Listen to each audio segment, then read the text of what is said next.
Good morning and welcome back to the Explicit Measures podcast. We are back live again. As you can tell, we're starting a bit late this morning just because it has been a bumpy technology morning. So getting everything working, figuring things out as we go. We figured it out. We're working. All right, Tommy, how are you doing this morning? I'm ready to go, dude. This is, you know what? We do this for free. We don't have producers. We are the producers. So It's true. It's true. Yep. And computers, as they may be, sometimes they get a bit cranky with us in the morning. And especially when you fire them up the first time you cut them off. For some reason, you have to restart a couple times. Anyways, my computer's good now. We are set. We're ready to go. Tommy, our main topic today is DevEx for Power BI pros, dev experiences or dev tools around IT, UDFs, and the tools that are going to stick inside whatever you're building in. This is going to be more geared towards Fabric and Power BI, but dev tools, more advanced analytical tools that we're going to be using, and what can we talk about there? So that's going to be our main topic today, talking about professional developer tools. Before we get into that, let's do a couple news items. I know we're running a little bit late here, so let's trim down the news slightly, Tommy. Let's just pick the one that you're most passionate about right now, Tommy. What are you seeing? We had 4 articles here. We may kick some more to Thursday. Okay. What do you like? Microsoft named a leader in the Forrester Wave for data fabric platforms. I think this is solid. But isn't Microsoft Fabric? I guess data fabric is a thing. Anyways, Microsoft Fabric scored the highest in the current offering and strategy categories, achieving the top marks for agentic AI, real-time integration, unified governance. So that's a big one. So, Mike, what do you think of that? So this is different. This is a different Forrester Wave than I'm used to seeing in the past, right, Tommy? We're typically used to seeing Power BI and Microsoft at the upper echelon of the Forrester. Is it visualization or BI reporting tools? There's another chart. This is like a different one than we're used to seeing, correct? Yeah. So this is not your normal business intelligence ones. Forrester has this is not Gartner either. So sure. I was looking to see, I'm like, where's the Magic Quadrant? Yeah, that is a Gartner Magic Quadrant, and I think they focus a bit more on like BI tools, and Microsoft Fabric or Power BI has been very heavily on the upside there. This is data platform, like full platform data solutions, and this is where Microsoft's sitting. One of the companies that I will notice here, Tommy, so I like to do ends of the spectrum here a little bit. As you look at this blog post, we see Microsoft in the strength of offering, Microsoft, and the strength of strategy, also Microsoft. Look who's at the very bottom end of this chart. SAP, and AWS, which is very interesting to me to see those two data systems so far down on the Forrester Wave chart. Anyways, I find that very interesting. If I had to say, what are the biggest competitors to Microsoft Fabric, it would be things like, Snowflake, some of these other ones here. I don't pick Oracle as a big competitor or player against Microsoft in this space, but apparently they're much larger than I think. I've always thought the Oracle products to be very overly priced compared to what you get for them. Very comprehensive, but overly priced. Teradata, I find very interesting that that's up as high as it is as well. So I thought Teradata was more of like an infrastructure deployment. Sorry, I'm thinking about Terraform. Teradata is another solution I have played with a little bit, but totally different solution. Anyways, interesting chart. Go check out the article. I'll put the article here in the chat window as well. I definitely highly recommend you read this one. I'm very pleased, Tommy, that we are in a platform that is in the winner circle. We are in the winner circle. Nice to tie yourself to the winner and hang there. But we did this way before. Like before there was even a data platform, we were already there. Anyways, really, really excited to see Microsoft Fabric get much further up here in these platforms. Dude, I love it. I absolutely love it. So is it weird that they maybe had like data fabric platforms and maybe Microsoft Fabric, the naming there? Maybe there was like a lead in. I don't know. Yeah, I was like, maybe that's why they called it Fabric. What will Forrester call it? Maybe we should just use the same name they're going to use for data fabric platforms. Anyways, very interesting article. Good read. Also very excited to see what the next couple of years take for. I mean, Fabric's only been around for 2 years, and already they're a leader. Yeah. So that's exciting to see that Microsoft has come in, made a statement, and is taking the leadership role. Exciting. Anything else you want to talk about quickly before we get in our main topic, Tommy? Online services are going down for Power BI server, and then we'll talk about the new visual whenever that time comes. Okay. So this is another interesting article. I'll put this one in the chat as well. The deprecation or announcement of Office Online Server retirement. Interesting article. I don't think I ever used this one, but this is basically if you're running your own server, they're not letting you do that anymore. That's going to be unsupported in the future. So what are your thoughts on this one, Tommy? Do you use online server at all? I do not. I had one company who did, but that is not my cup of tea. So the key date here is the Office Online Server will be effectively retired December 31st, 2026. So you've got some time, not this year. You've got one more whole year around. And then the reason this is the PBIRS users, so those report server users, will no longer be able to host an Excel workbook. So if you were hosting Excel workbooks in there, those will no longer be supported. Time plan when I was doing metric sets, but a good thing they're giving you a whole year. I think you had like a week. I had a week for the deprecation of that one. Jeez. Anyways, okay, awesome. That being said, let's get into our main topic today, and we'll jump in today. So. We have a phone call. We have a call in today. So I'd love to bring to the audience here. For our main topic today, I would like to introduce Greg Baldini. For those who may not know Greg, he's a staple in the Fabric Power BI community. You've been doing this thing forever, Greg. And if I ever need any kind of semantic model question, concern, I don't understand, Greg is there. He's on point. He knows how the model engine works at a level that I can't even understand. Greg, you're a genius. I love learning from you. You write essays every time I ask a question, a simple question. Absolutely love it. Thank you for being on the show today. We really appreciate you being here. Yeah, long-time listener, first-time caller. I'm really excited to join you guys. I love that. So Tommy was joking before we got on this episode here. We've got a Baldini, we've got a Puglia, and we've got, a Carlo, but I don't really know what my last name really was. Maybe it was a De Carlo at some point, but we've got the three Italians on a podcast now. So I think if nothing else, you're going to have sparks, and this is going to be loud, like regardless. Anyways, let's jump into our main topic today. Tommy, just give us a quick, kickoff here around some of the key points here. And I think, Greg, we're going to have to defer to you for some of these definition terms we have in our title today. Definitely. But Tommy, to you first, and then we'll go over to Greg. And Greg, I believe you're going to be with us for a few more than just one episode. And we wanted to talk to you, and we kind of asked, hey, where do you want to go in terms of if you want to spend 4 hours with us? And I think we're excited for the audience where we're going to get into DevEx, the developer experience, and we're going to be talking about this in the realm of Power BI and the realm for Fabric professionals. We're going to be really diving into a ton of things, automation. Obviously, I'm looking at your background, Greg, and for those who can't see you because we are on podcast first, you have this giant background, and I have a feeling that we're going to be talking about this for quite a big deal. But your background's Tableau editor, and I think this is that enterprise solutions.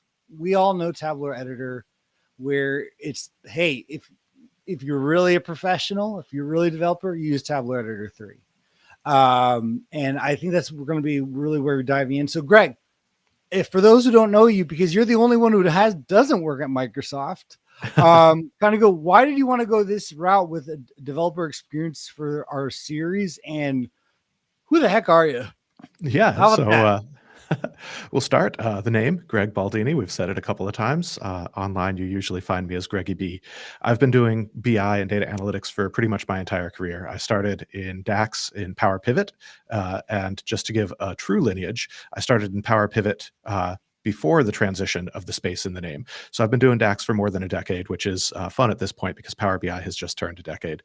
I worked in the consulting area for a while. I did some freelancing. I even worked for the dark side and was at AWS for a little bit in their data practice. And I wanted to do something a little bit more interesting to me, not just build another BI solution, but build the tools that help to build BI solutions. And I think that's ultimately what's going to be running through the conversation today. I work for a Tabular Editor. Like you said, we're a solution for developers and programmers in the Power BI and Fabric space. We offer an IDE, both a free and open source version and a commercial one. And I am one of the core developers. And I like to say that my primary responsibility as a developer is scope creep. And I make sure that we always have more to work on. Well, so let's go in a little bit more on again, Tabular Editor is amazing, and this was born out of a brainchild of Daniel O'Keefe. Is that how you pronounce the last name? O'Keefe. That's his brainchild, and so it started out as Tabular Editor 2, which was like kind of like the free open source version. Still free, still open source, still getting updates actually as we speak. So it's still a very solid tool that's out there. But that then born into an actual company, which was like we really need enterprise to have additional support around this tooling, because it's getting to the point where we need reliance. It needs to be dependable. There's new features that like enterprise customers are asking for, and you need like the support behind that to really kind of scope creep to use Greg's point here. We got to scope creep a lot of things to keep the product moving forward and building what customers want. And so this is where Tabular Editor 3 comes out, which is a paid product. It has a very lightweight free version of it that you can get, like a personal version, I think, only, or a lower cost version of it. But then it scales up to like enterprise grade, where your full enterprise can use licenses across your team and all that features as well. Let me I gotta toot my horn here a little bit about Greg, because Greg has impressed me a lot with his just in general developer knowledge. Like just in general, his credentials there are second to none. One time I was asking, I don't remember what it was, Greg. I was asking you about something about, hey, I like using this tool. It's like online or something like that. And Greg's like, just spin up your own VM with a Docker container and do this, and this. And yeah, it should be no easy. It's actually much cheaper to run it if you just run your own Docker container. And I'm like, Greg, I don't have the mental brain power to figure out all the things and update the server and make sure the container image is right. I don't have all my time. And Greg's like, no, it's actually like 2 minutes of my time every week or every month, whatever. It's not a big deal.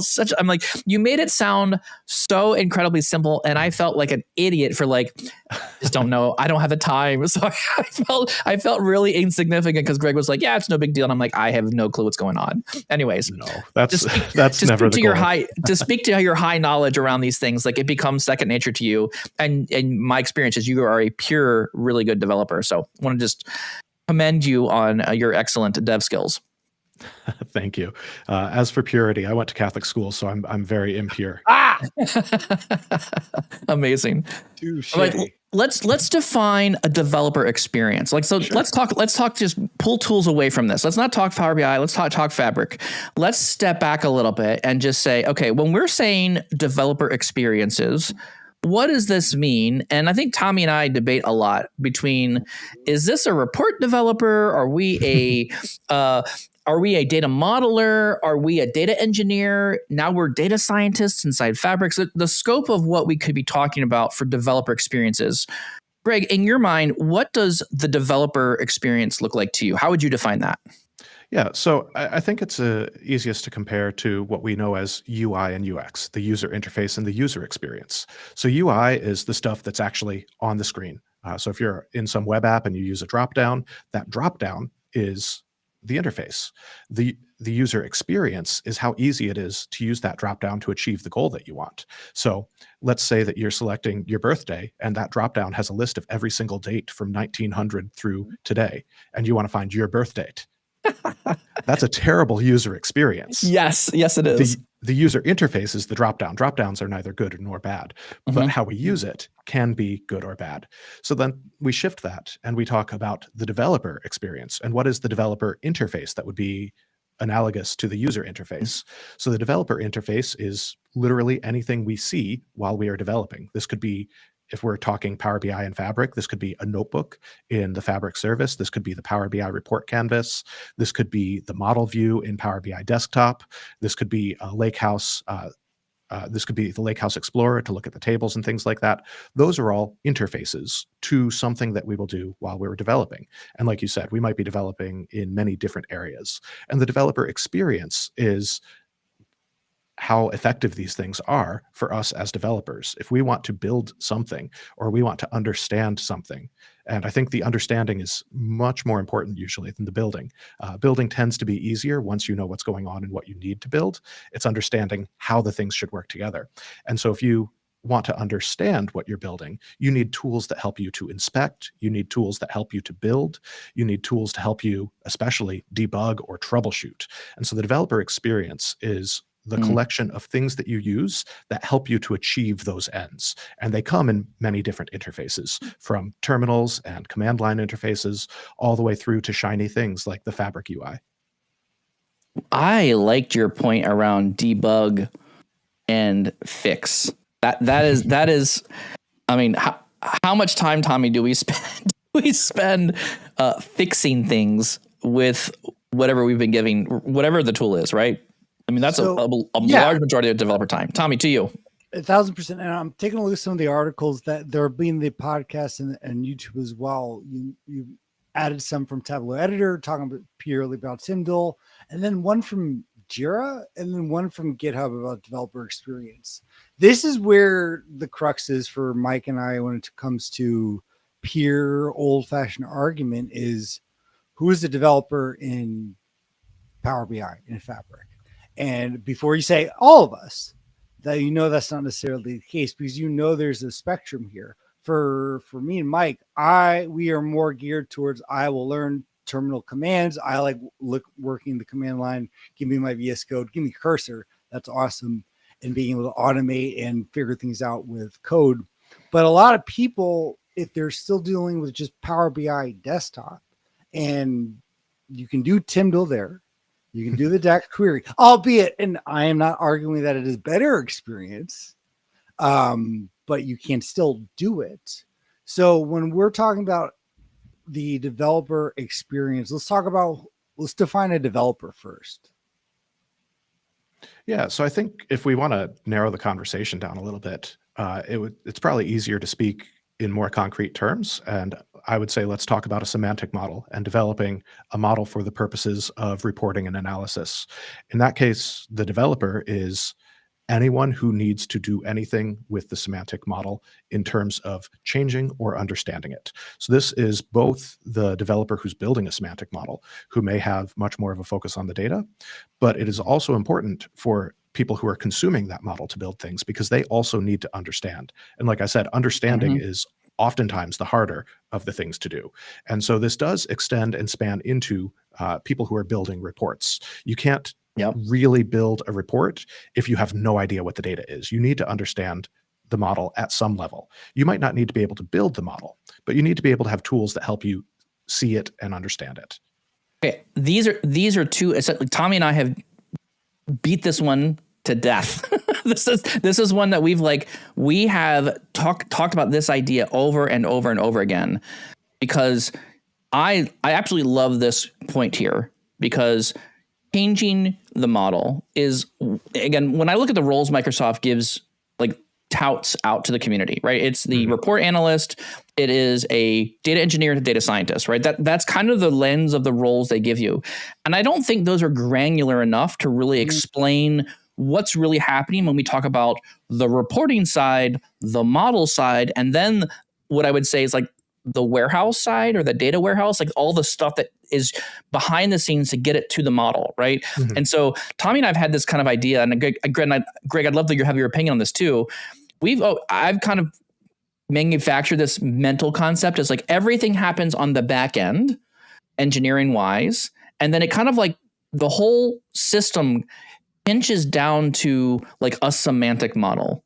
Or again, the semantic model might be the thing that sticks in my mind the most. I mean, it could also be SQL tables that are going to be used to be exported. So there's this definition. There's a layer in the very middle here that's that business user level narrowing of all this table information down to something that's usable that users can go build on top of. So whether it's the semantic model, and I feel like the semantic model is the pinch point for a lot of our design work. And then after you get past the semantic model, it expands again to, okay, well, the semantic model can support a paginated report. The semantic model can report a Power BI report. a metric set, a scorecard. Like there's all these other things on the other side. So I look at these two worlds of the data engineering come in from one side, we narrow down to a semantic model, and then we expand on the other side back out to all these different visualization tools. And again, I really resonate with your comment around developer, the semantic model developer, is person has to be able to understand what's in the model, make new measures, design new tables, communicate what they need back upstream, or do the engineering upstream to shape that data to make better models, to make better measures, to make it easier for the model to run. And there's, I'll just pause right there. Tommy, your thoughts on this? Is this jiving? I got to hear what the great Baldini has to say about this. Okay. Do you agree, Greg? Is my mental model kind of okay on this? I saw you nodding along, so I think maybe I'm on the right track here. Yeah, so the semantic model, I think, is incredibly well named because semantics means meaning. When we talk about semantics, we're talking about the meaning of things. Yeah. And Microsoft has been in the semantic model game for a long time. They forgot for a while and called them data sets, but they were semantic models from the first release of multidimensional all the way through today. And the semantic model is the place where business meaning is made. That's ultimately what it is to me. And so, like you said, it is this pinch point or this culmination of data engineering work and these inputs coming from across the business, from across different systems. And it's the place where we put things when we want to make meaning of them. And measures are a way to take business logic and package it up into little bite-sized units. Yes. Now we've got other functionality as well that helps us to package up functionality into bite-sized units to represent what things mean in terms of our business. And it's also the place where you can have lots of fights over what things mean.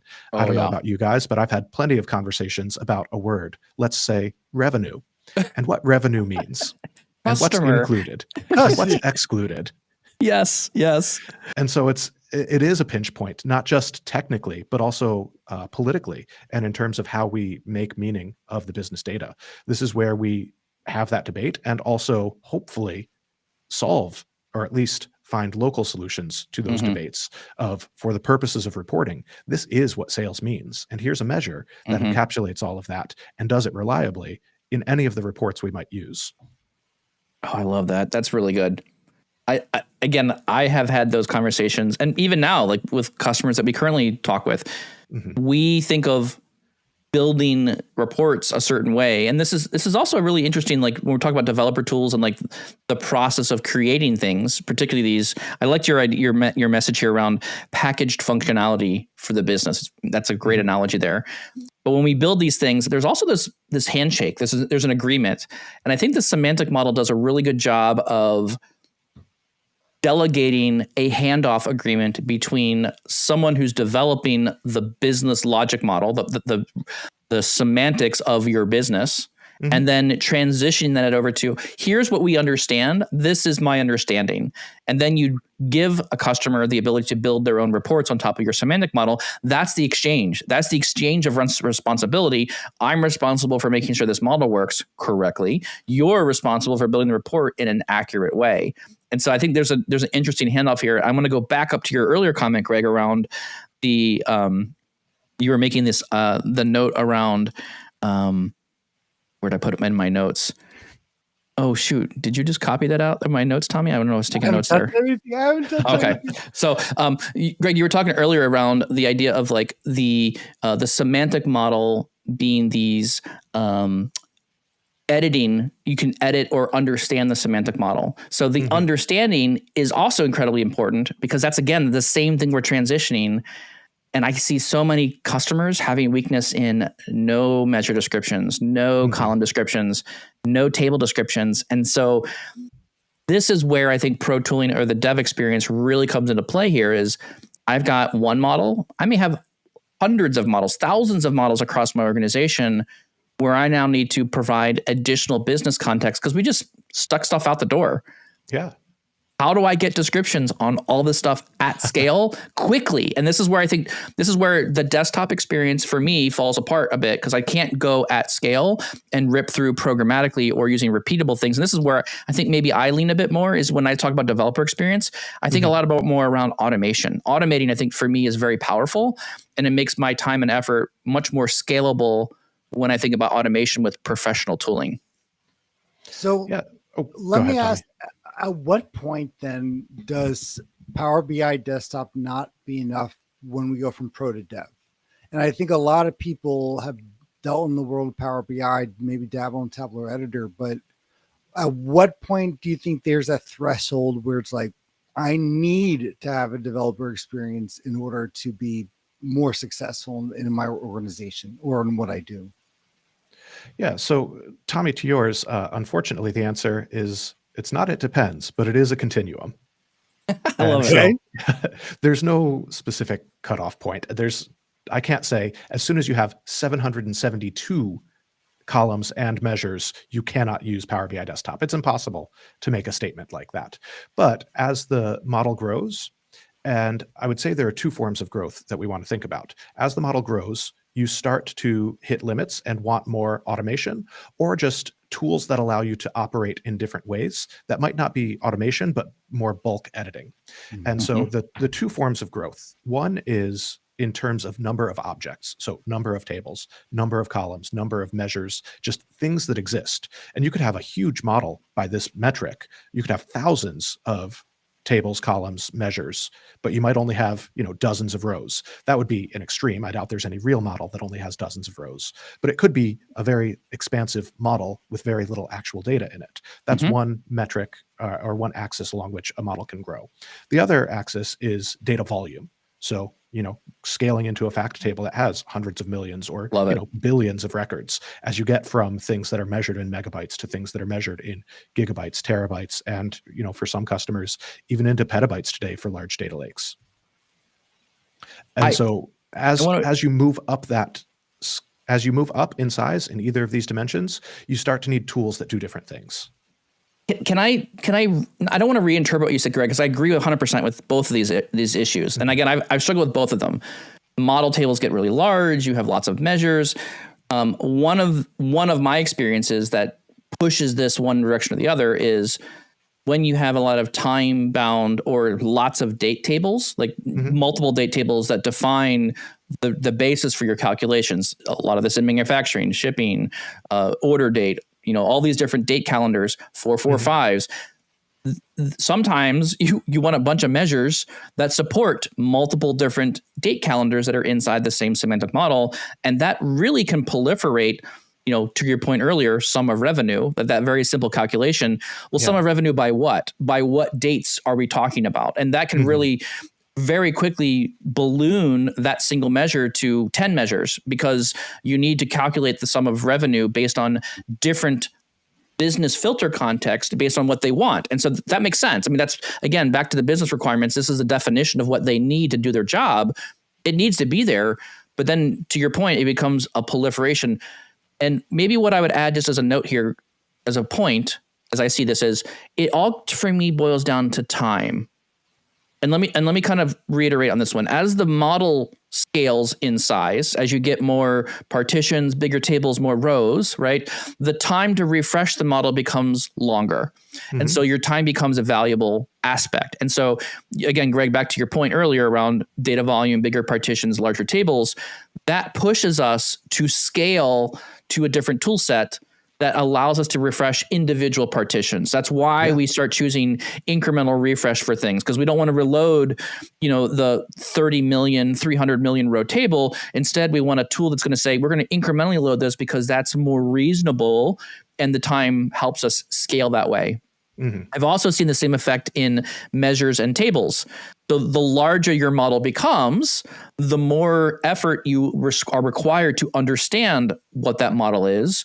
When you build a new measure, what are the interactions of that measure against other parts of that model, and making sure that whatever you test or whatever you build new doesn't break everything else. Like if you're changing some core measures, you don't want to adjust them knowing that there's a bunch of downstream dependent measures that are going to break because of that. So again, I'll go back to my analogy of like time.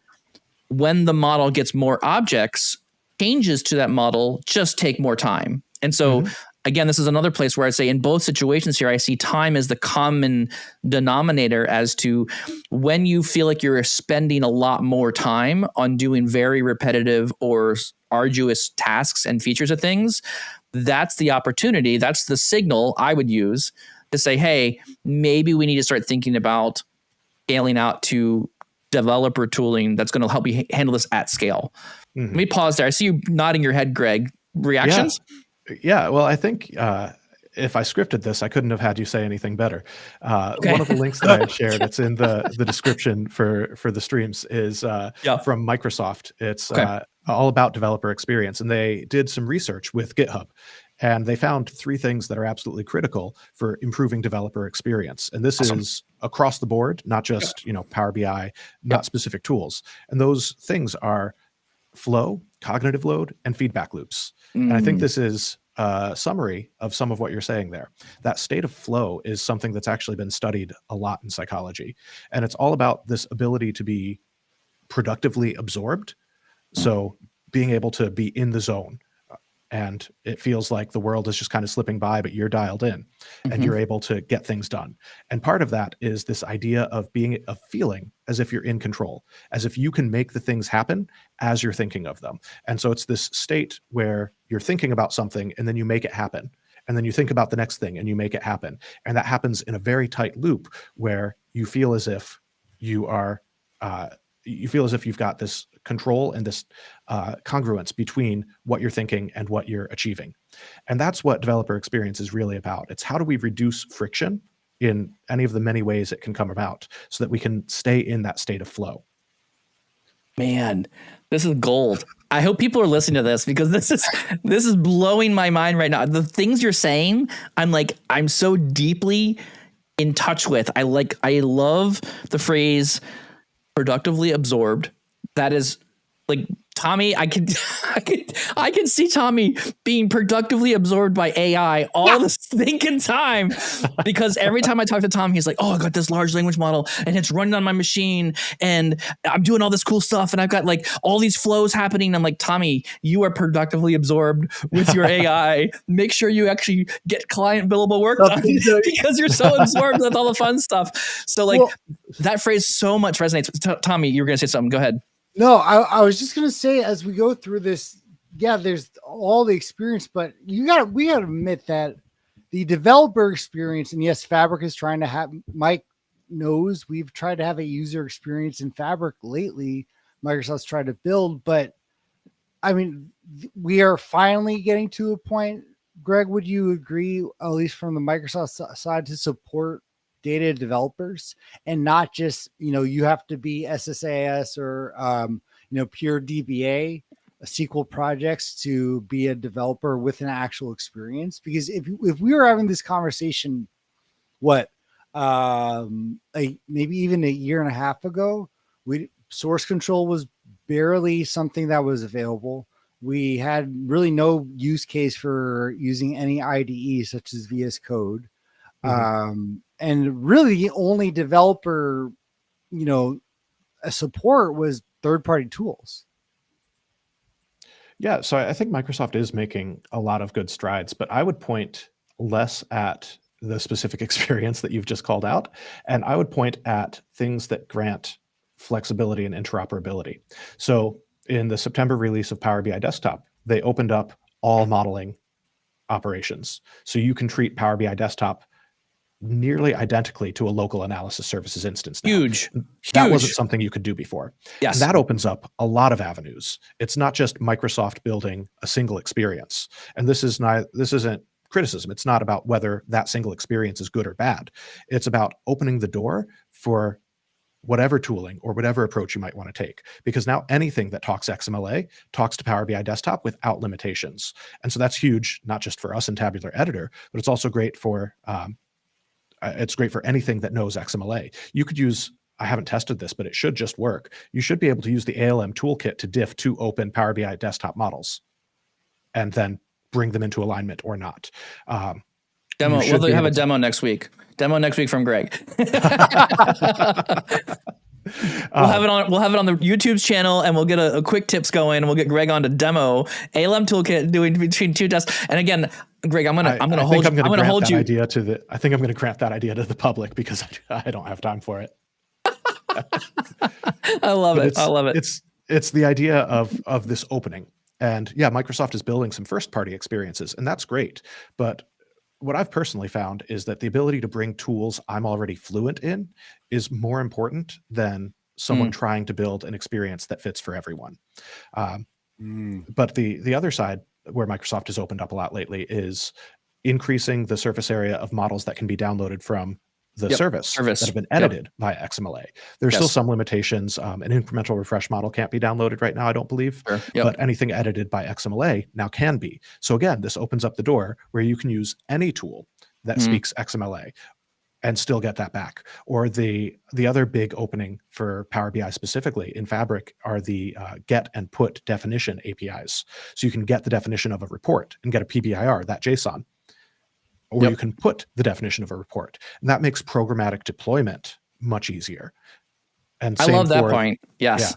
Yeah. We are doubling down on that feature alone, because so we have Power Designer, which is a workload that does exactly that thing. So we develop puts directly from our template program that can build an entire report schema. It's like a report schema, not semantic model schema. It's like a report schema. We build a report schema for you and then hook it into, hey, by the way, what semantic model do you want to attach this report to? Oh, and by the way, just kind of all bolts together and just starts working.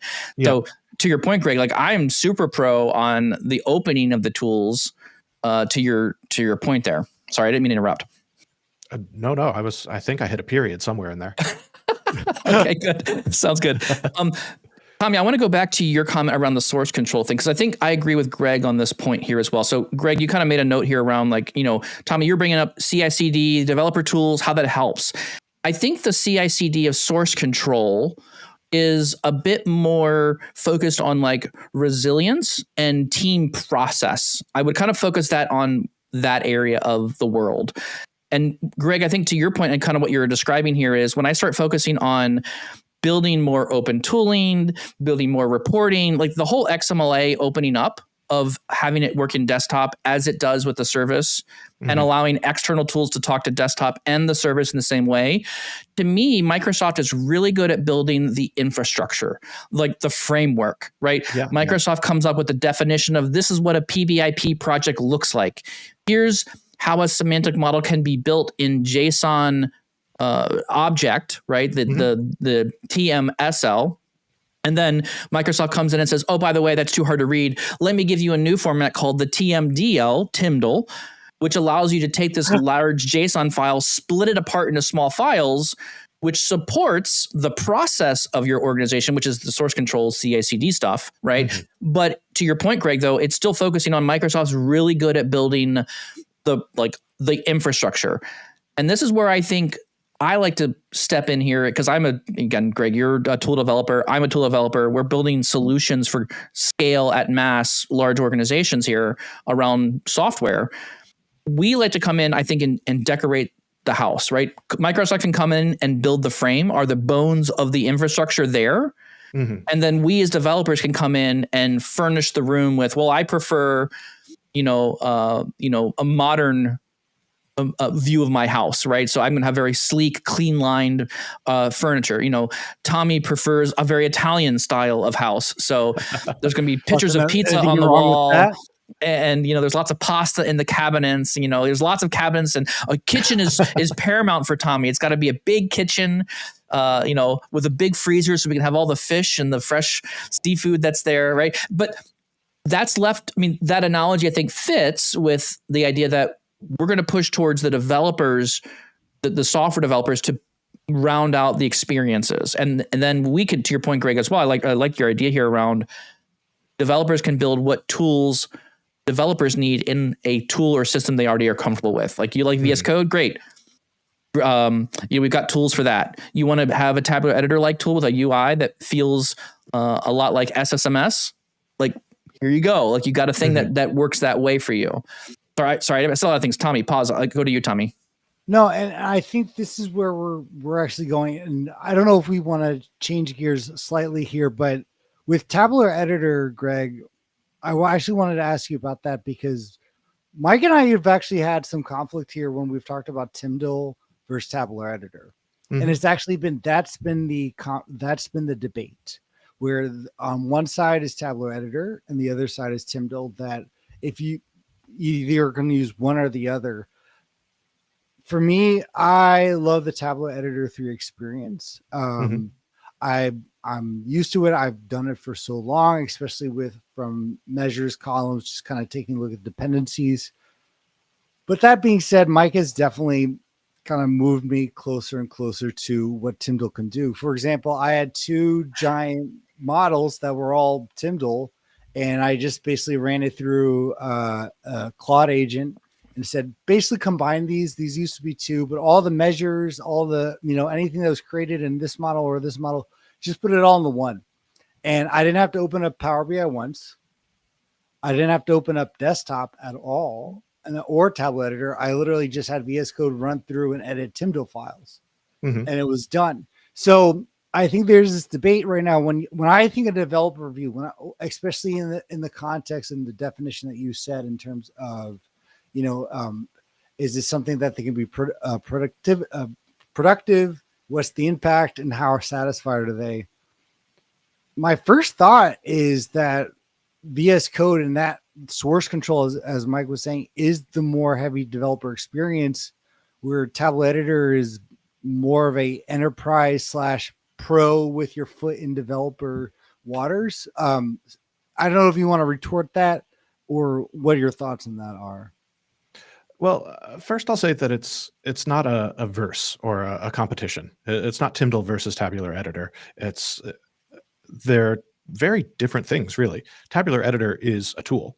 Tyndall is a serialization format. Tyndall doesn't do anything. Tyndall describes. Tabular editor can do things. And this is not to say one is better than the other. Again, it's not a competition. This is just definitions. Tyndall describes a model. It is a way to put onto disk as text the structure of a model. Timsel, the JSON that you would get in a BIM, is also a description of the model. Tabular editor doesn't care if you are using Tyndall or Timsel. You can save a BIM, you can save Tyndall, you can open up either of them, and you get the same exact operations because they're the same structure.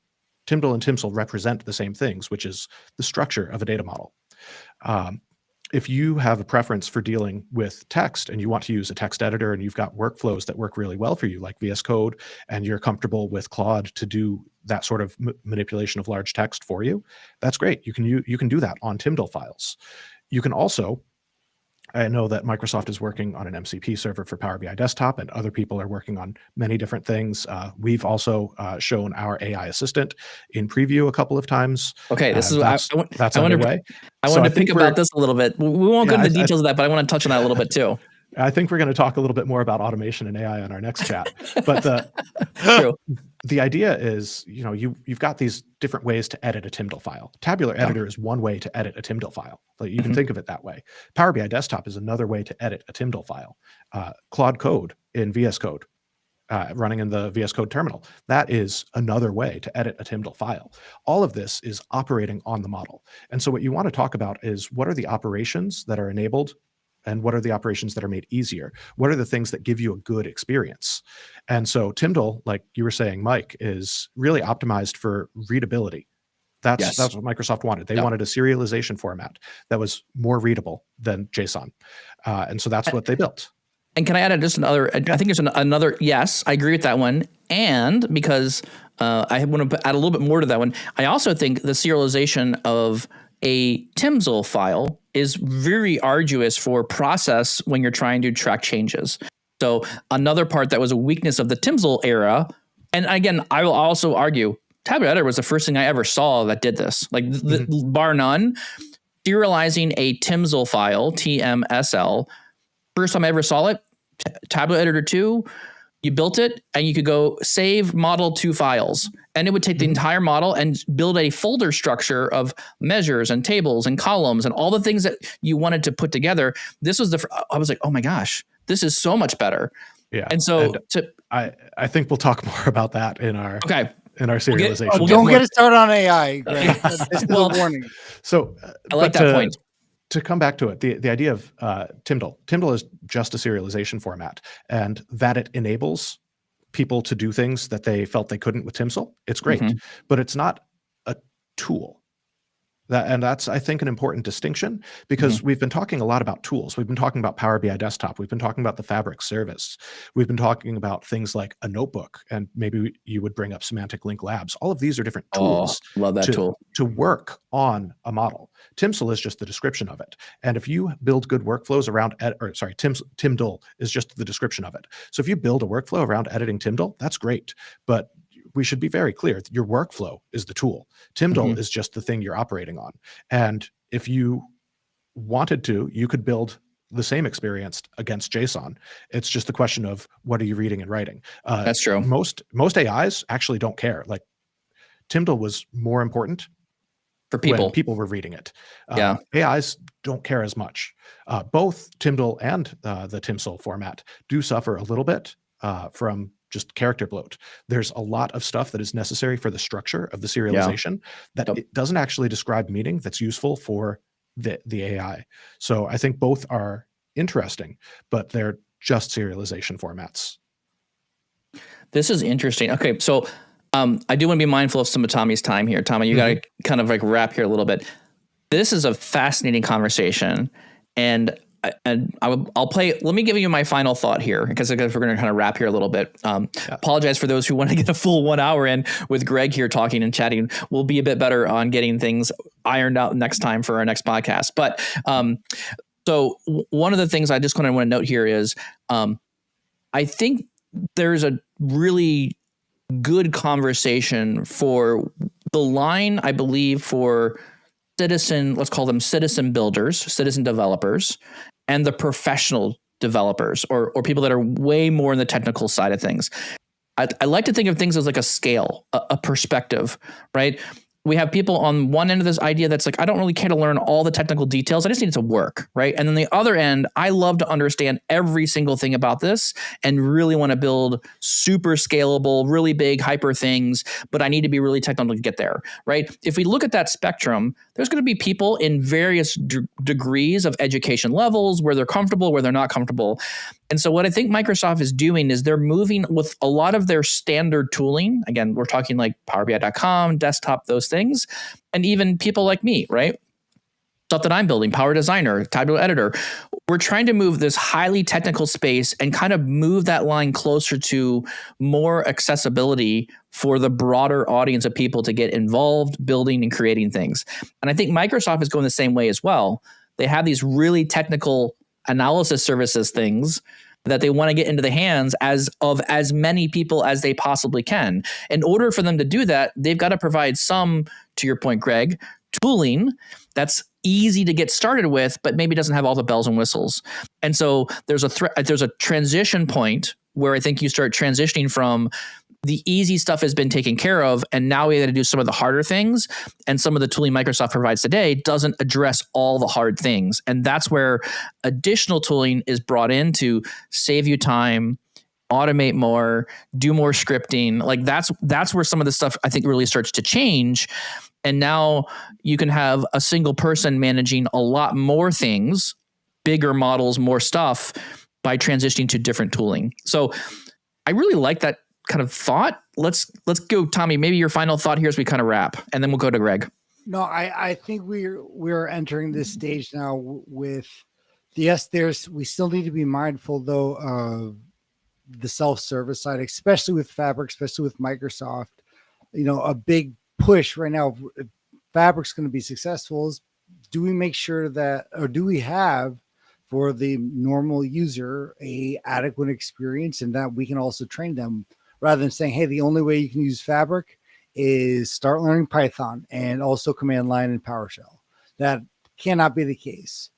That being said, I think for you and I, Mike, and for honestly what the lifestyle is, we are developers and we need a developer experience. And I think, hitting the nail on the head, we need to look for something that's productive, that helps with our impact, and honestly helps us automate and, one, watch for errors, but two, be efficient in our time. So I cannot wait for the rest of these conversations. My mind's already blown. Greg, to you, what are your final thoughts as we wrap some of this conversation around dev experiences? Oh, well, I hate to end on a disagreement, but I don't love the framing around citizen developer or other categories. And no. I was trying to use that carefully. I'll do a quick aside. Excel is the host to the most popular programming language in the world. That language doesn't really have a name, but it is Excel formulas. Excel has over 1 billion users, and people are writing formulas, which are programs. They're small, they're self-contained, they're presented through a UI that people find friendly, but people are writing programs every day in Excel. Everyone using Power BI in any way is interacting programmatically with data. Even if you're just consuming a report, you're viewing the report, a query is behind that viz. You might not know, you might not understand it too well, but you understand enough to be able to interpret the data. So you know somehow that there's data behind this visual. And so I would push back on the idea that there are different types of developers. I think there are different use cases and different needs. Some people need to see data, and we have tools that allow them to interact with data, like reports. Some people need to engineer data, and we have tools that allow them to do data engineering. For example, building an ETL pipeline using notebooks in a Spark environment. That's one tool you could use to build an ETL pipeline. And similarly, when we talk about semantic models, there are many different people with many different needs. I saw in the chat that there was a link to Bravo. That's one tool, and it meets certain needs. And it's not so much about who the person is, it's about what their needs are at that point in time and what can meet those needs. And that's a relationship between the person and their experience, the tool, its UI, and its developer experience.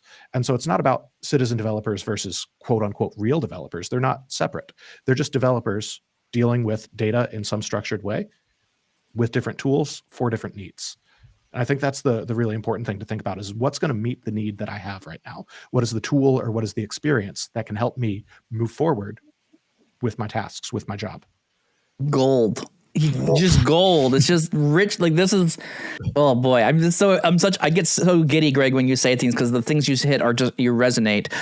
I think the term, I agree with you, the term citizen developer is overweight. I get very cautious when I use that.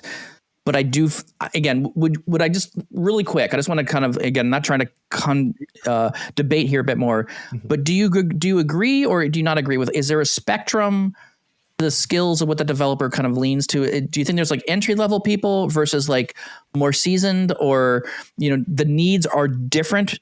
Does that drive you to one end of the spectrum, or is it just, or do you envision it's just a pile of needs and you kind of click out the needs that you need, and that regardless, you're a developer regardless? Like how in your mind, what's your mental model of that look like to you? It's far more multifaceted than a single spectrum, but it has some more structure and 4D. Many continua, many different spectrums.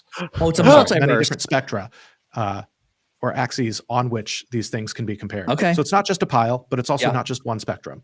Okay. There are many of them. And it's really where, like I said, it's the relationship between experience, need, tool, and experience. Like a cube. So it's like a data cube. It's, and maybe you need to slice on these different axes to understand exactly what developer you are. You get it here, folks. You get developer semantic model jokes on the Explicit Measures podcast. You can't get these anywhere else. Nobody's popping out. Like, this is comedy hour for semantic models. Lucky? Aren't you lucky? Okay. Well, that being said, I think that's a great ending, Greg. I love it. Developers is a cube. I think that's what we came down to here. You can slice your developer experience any which way you want on various axes. I love it. The analogy there sticks for me. Oh, dude, I'm going to be laughing about that all day. That's great. Awesome. That being said, thank you all very much for participating. We really appreciate your listenership on the podcast. We're very thankful for you guys to be here with us. We really appreciate you. Greg, your time is extremely valuable. We know you're doing really good on all the fronts here. Really pleased that you're at Tabular Editor doing great things over there as well. Your knowledge and experience is super fun to watch and interact with. We really appreciate your time today. That being said, if you like this, no problem. If you like this podcast and you want to become a member, you can watch all these episodes without any ads on YouTube if you'd like to. That's in our subscribers area on the YouTube channel. So if you want to check that out there, you can always watch our podcast for free. We have some ads on there just to help us pay for the apps that we use to push this stuff out. We really don't do much with this. But that being said, thank you so much. We hope you enjoyed your run, your walk, your biking, your exercise, hopefully. We've heard a lot of feedback that people exercise while listening, or your commute is going well. Tommy, where else can you find the podcast? You can find us on Apple, Spotify, or wherever you get your podcast. Make sure to subscribe and leave a rating. It helps us out a ton. You have a question, idea, or topic that you want us to talk about in a future episode? Well, head over to Power BI Tips/podcast, leave your name and a great question. And finally, join us live every Tuesday and Thursday, 7:30 a.m. Central, and join the conversation on all of Power BI Tips social media channels. Thanks, Greg. Thanks, everyone. We'll see you next time. Thanks, guys.